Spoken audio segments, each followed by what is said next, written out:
If your joints ache after a round of golf or even before a round of golf, you need to be doing these 3 exercises. Okay, I'm going to show you 3 gentle moves that'll help keep you flexible, strong, and pain-free on and off the course. Our first movement is called ankle mobility rocks with our knee to the wall. And I'm going to show you from the side here. What we want to do is firmly get a nice balance against the wall with our arms. Bring our right foot forward. Actually, we're going to put it right against the wall at first because we're going to see how flexible we are. Back foot back to stabilize you. Then just rock your knee into the wall. You want to feel a little strain, a little pull in your calf and your ankles.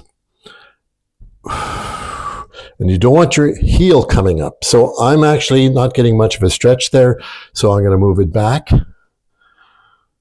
Now you want to be able to do this, as I said. Now I feel a really good stretch in my calves right now.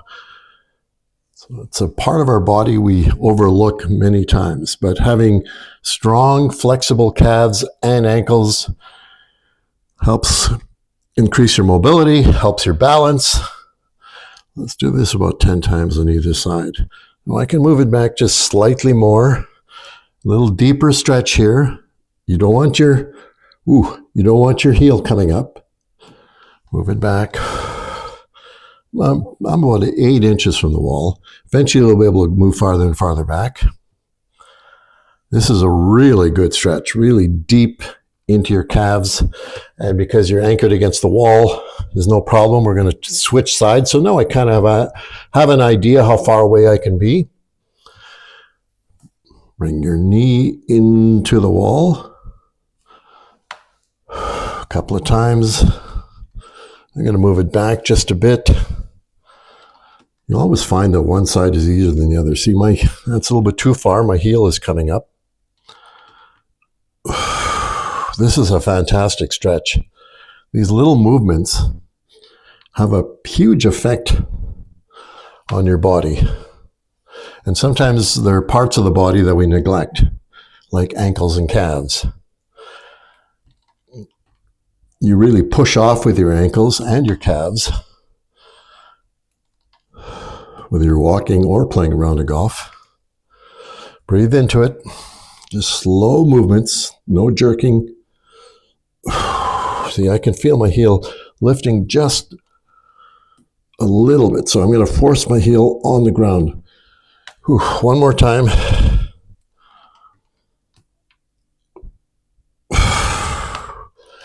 Now, I tell you, it doesn't seem like much, but that is a great movement. My ankles are loose, my calves are loose. Our next movement is called shoulder controlled arm circles. This is something a lot of us do, but we want to make sure you do it correctly. It's simple, but it's something that is very important to loosen up your shoulders, your back, even your chest.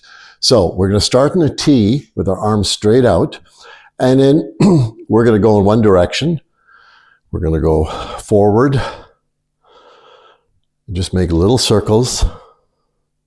Actually, we're going backwards this time. We'll do forwards the next time.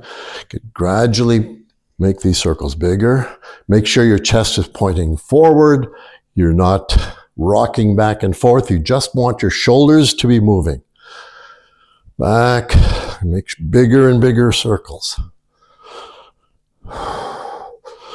Now this really loosens up your shoulders. This is one of the best movements you could do for anything.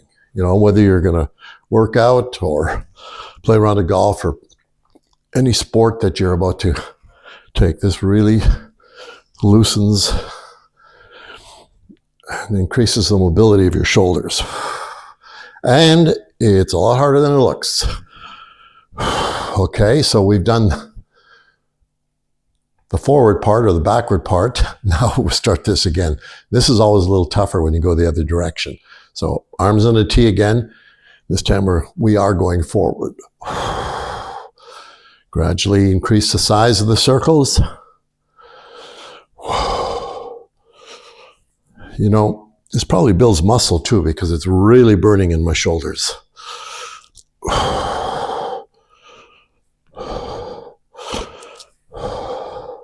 Breathe into it. Increase the size of the circles. Like I said, make sure your chest is pointing forward. Do not hinge at your hips. A few more. And that is more of a workout than you think. Do that and your shoulders are going to be so nice and loose and you're going to be ready for anything. Now we're going to focus on our hips, which is probably one of the most important parts of our body. And these are called 90-90 hip rotations. What we're going to do is sit on our butt, put our legs off to the side, one leg in front of the other. Make sure your legs are bent at about a 90-degree angle. And then it's kind of like a windshield washer movement here. So we're going to move to this side, back again. Now I've got a block here if you need it to put behind you. You want to keep your back as straight as possible. Might even want to get a little more upright, but for now, we're going to do it this way. This is one of the best movements for releasing your hips, making them more flexible. And when you want to drive through that golf ball, this is what you need to be able to do. We're going to do about 10 of these. Oh. This is something that you can do very regularly. You can do it before a round of golf, even on the driving range, whatever. This is really going to loosen you up and get you moving.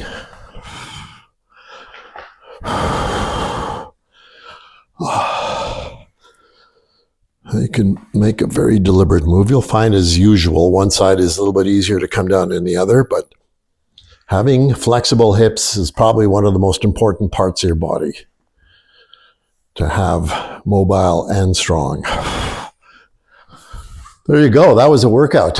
And I'm flexible. I'm ready to go. And so should you. So we'll see you next time.